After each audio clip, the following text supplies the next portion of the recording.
Hey, it's John Lee Dumas of EO Fire, and it's The Entrepreneurial You, the show for dedicated and passionate Caribbean entrepreneurs seeking daily inspiration, brought to you by author, speaker, and award-winning entrepreneur Heneka Watkis-Porter.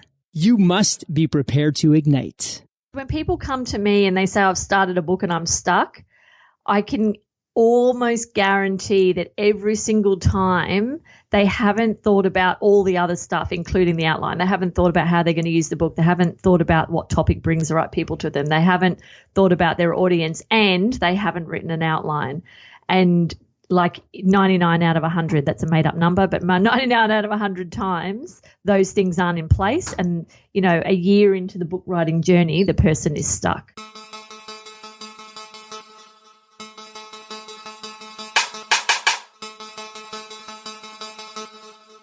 Hi, this is Heneka. I'm so glad you took the time to stop by today. In Jamaican parlance, Wagwan, me glad say a dial. This episode is sponsored by HenekaWatkis-Porter.com as well as the Jamaica Stock Exchange.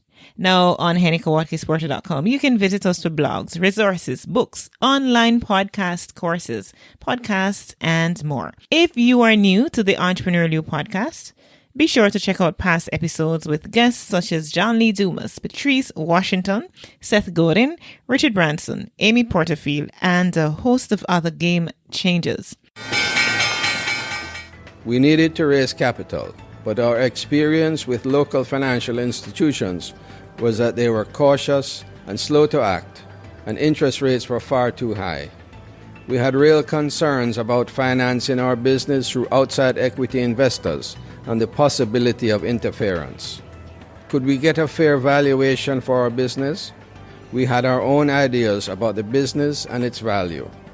Should I go the traditional route of bank financing, or should I try the Jamaica Stock Exchange? So we made a call and experienced transformation of our business through conversations. I'm John Mahfood, CEO of Jamaican Teas, and we're listed on the Jamaica Stock Exchange. Give us a call today at 876-967-3271 to begin your transformation through conversation. We want to see your company listed on the Jamaica Stock Exchange.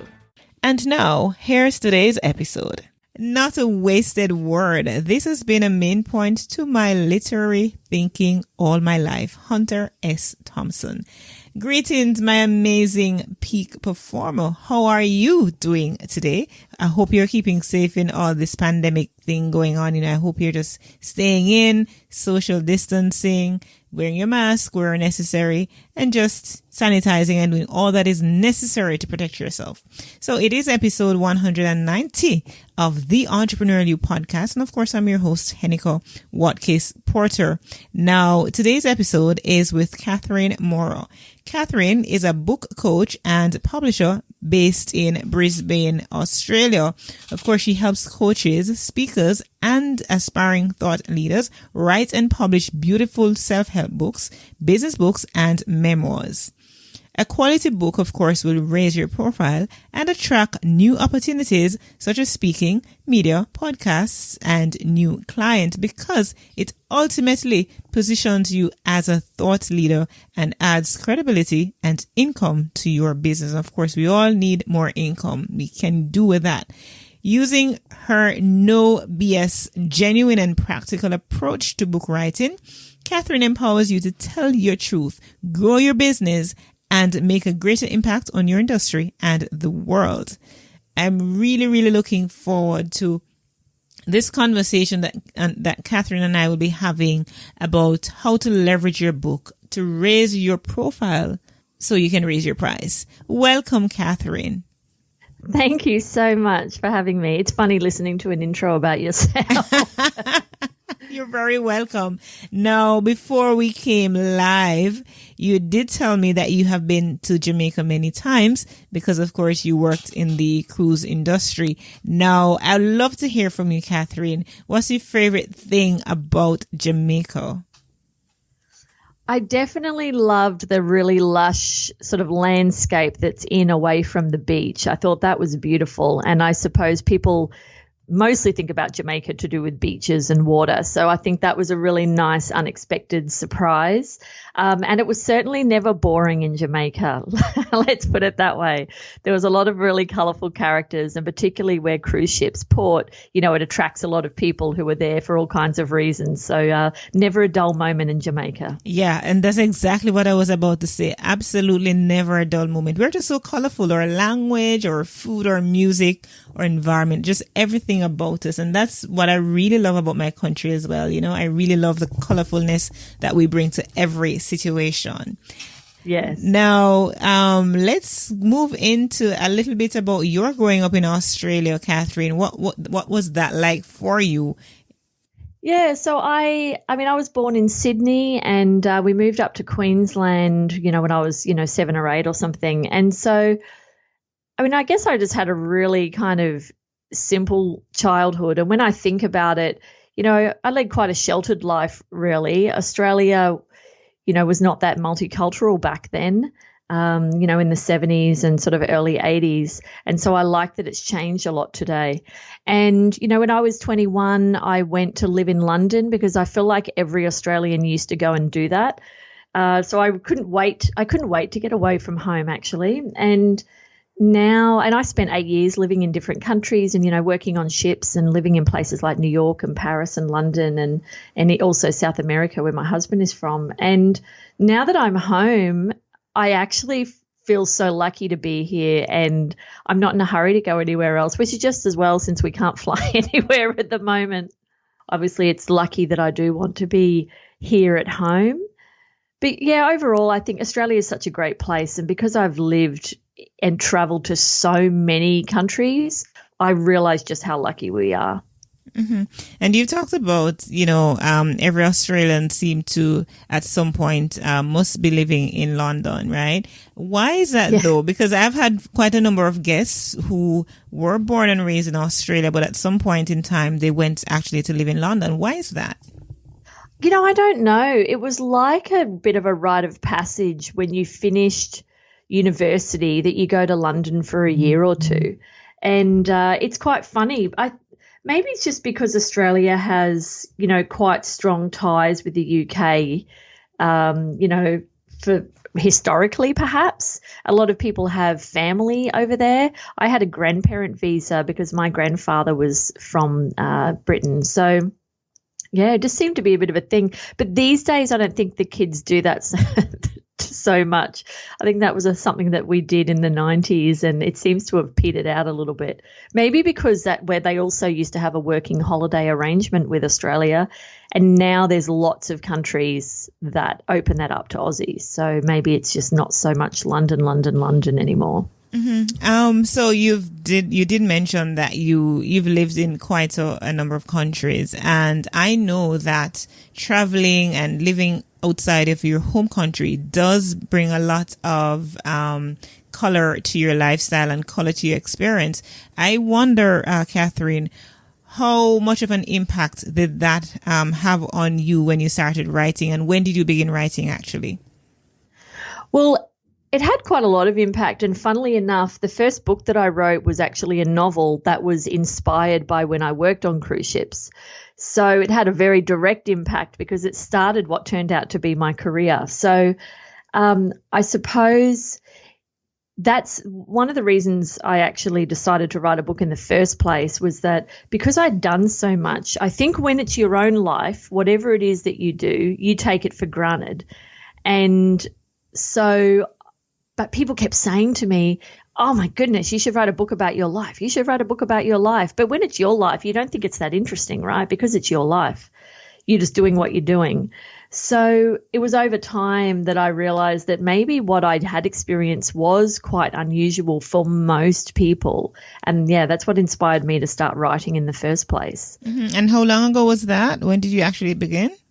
Well, I started my book when my son was 6 weeks old, which was an ordinary decision, and he's about to turn 9. So, okay, all right. So a couple of years ago. So 8.5 or so years ago, perhaps. Okay.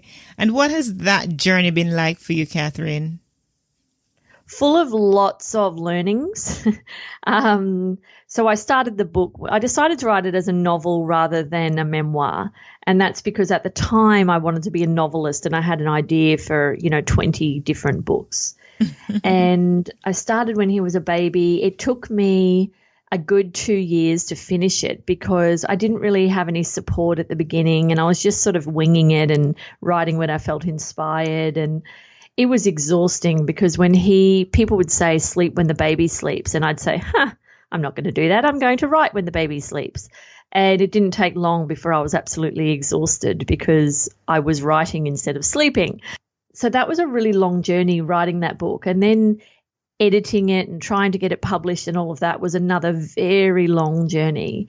I got rejected from agents and then I put it away for 6 months and then I edited it again and then I got rejected again. And it was such a long path to finally me self-publishing it and then having a huge amount of publicity through the media, and actually it became relatively successful. And that taught me so much of what I now know today. But essentially, after that, I realized I wasn't going to make a living from selling novels anytime soon.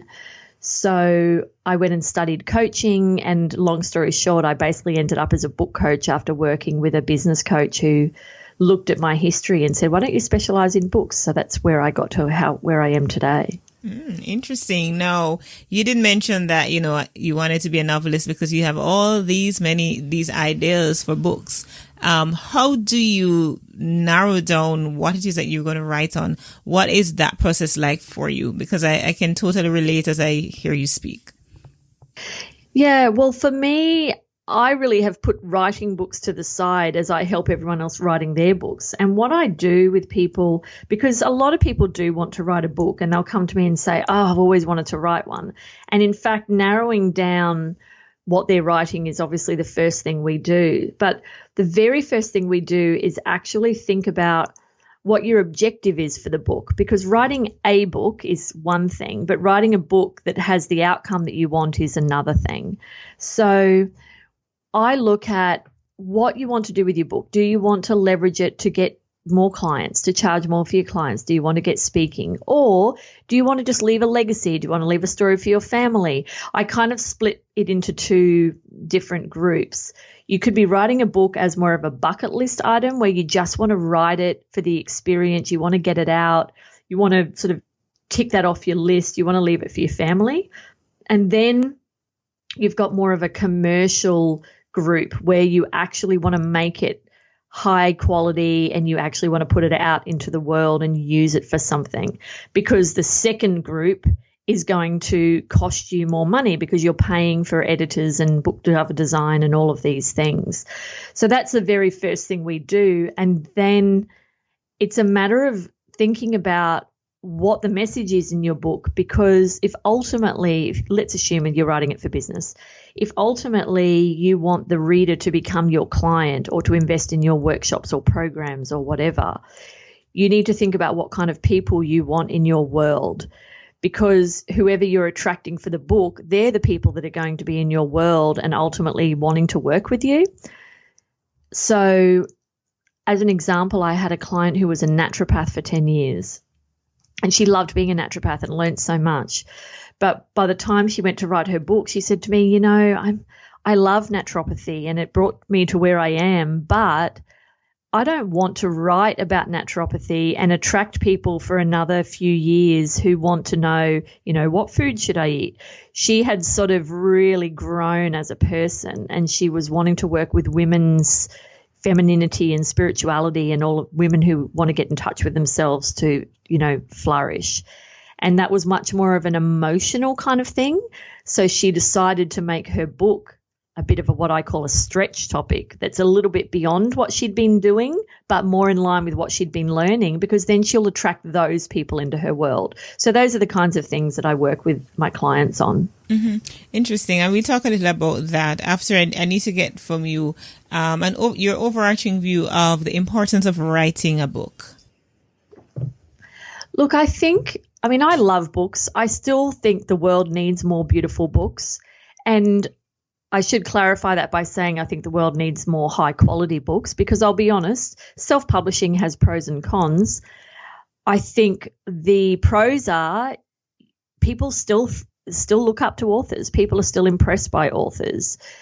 You know, books can change lives. You can read one line in a book that changed your life. And the other beauty of a book is that even when you grow and move on from what you've written about, that book stays there as a legacy, and it stays there for someone in 5 years' time who then needs the knowledge that you have now. So those are some of the great things about books.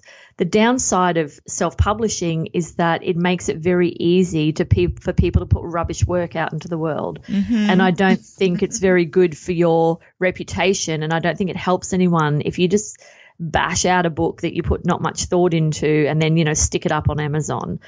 For me, that's not the area that I play in. If someone wants to write a book for their own purposes and not publish it, totally fine. And I've definitely had some clients do that. But if someone wants to put it out into the world to raise their profile, they really have to be aware of the time, the energy, and the money that they'll be putting into it. Right. So you had started, Cathryn, to talk about some of the ways that you help your clients who are interested in writing books. Now, let's talk a little bit about that some more. When a client comes to you, they have an idea. What's the process like? How do you guide them through it? With my one-on-one clients, I don't do as much one-on-one anymore because I have so many people joining my writing community in more of a group situation, although the structure is the same. So the beginning is getting clear on the objective, why you're writing, what you want to get out of it, how you're going to leverage the book. The second thing is getting clear on your topic, your theme, your genre. Is it going to be self-help? Is it going to be memoir? And which one will serve you to reach that goal you identified? Then we look at your audience, who's going to read your book and where you're going to find them, because people will say everyone can read my book. And while that's theoretically true, same for a business, you know, you really have to niche down and identify, because if you don't, it's very hard to market to those people, because you want to be, when you're talking about your book or your business, you want to be really clear in your messages so that you're getting inside the person's head, you know, halfway into a conversation they're already having. And the more specific you are with your niche, the more easily you're able to do that. So getting really clear on your audience is the other thing that we do there. And then we start with an outline. I firmly believe in writing your book to an outline, because otherwise you're sitting down to a blank page. People will jump onto social media and say, oh, I want to write a book. Where should I start? Two things normally happen. One, some very helpful people will say, just start writing, which is the worst advice ever. And then the other people will tag me and say, Cathryn will know. So, writing an outline is really, really important. Then we normally spend 12 weeks actually writing the first draft. And for me, that is fairly quick, but that's a good thing in that it creates momentum, but it's not so fast that it's too much pressure and you lose quality.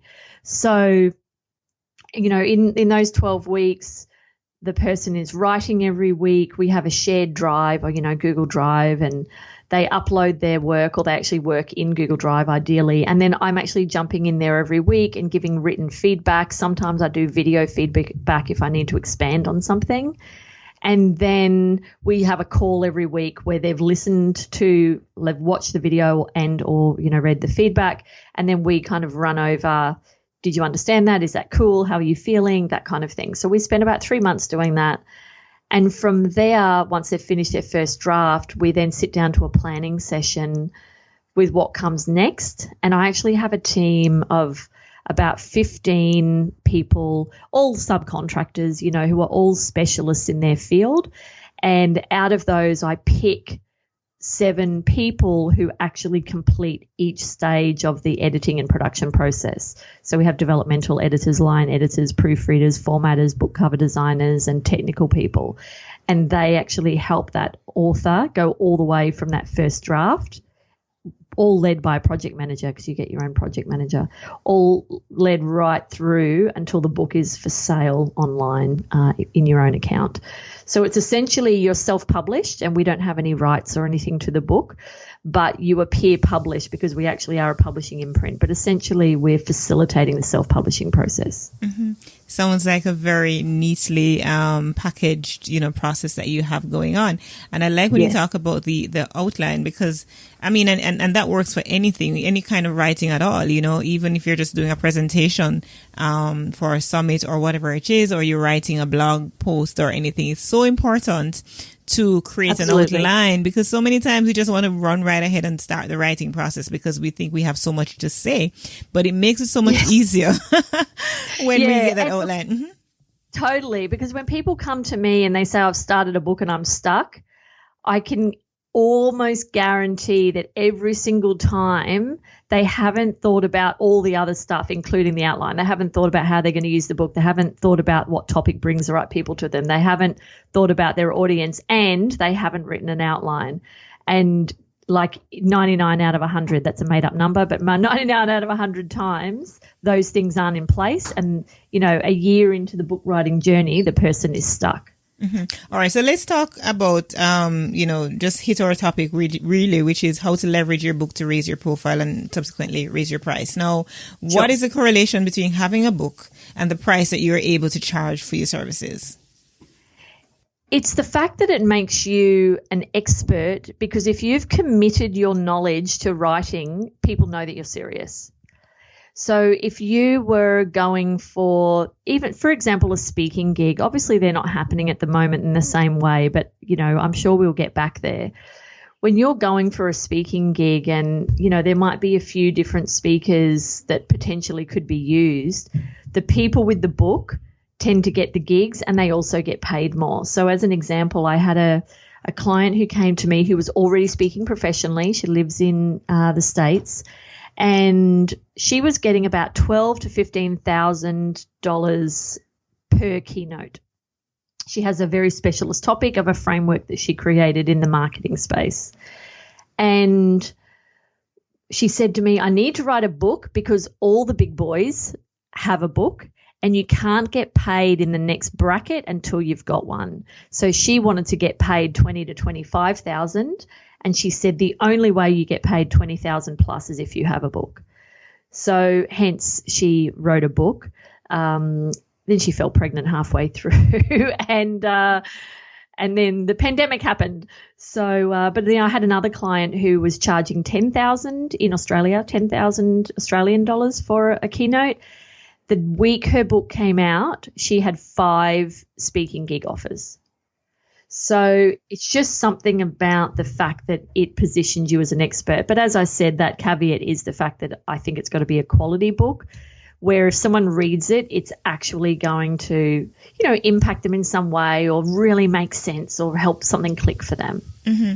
And the question I'm going to ask you next, you perhaps alluded to it in some way by talking about, one of the ways you can do that is by a book. But how do you therefore now leverage your book to raise your profile outside of those speaking gigs that you've mentioned, because you've already touched on that? Yeah. So you've obviously got to be using marketing, a bit of perhaps PR, like publicity, and perhaps more direct outreach. So there are so many different ways. For example, depending on the topic of your book, you might use it to speak on podcasts, or you might use it as a lead magnet. You might give it away for free at the beginning of a lead magnet, like a funnel, so that the person eventually pays for something, or you might charge for it. In fact, that's the next thing I'm doing. I'm working on a book at the moment that's about writing books that I'll be charging, $7 or $9 or something for the book. And then that's like the entryway of how people get into my community, is that they will download the book and then they have an offer to upgrade to training, etc.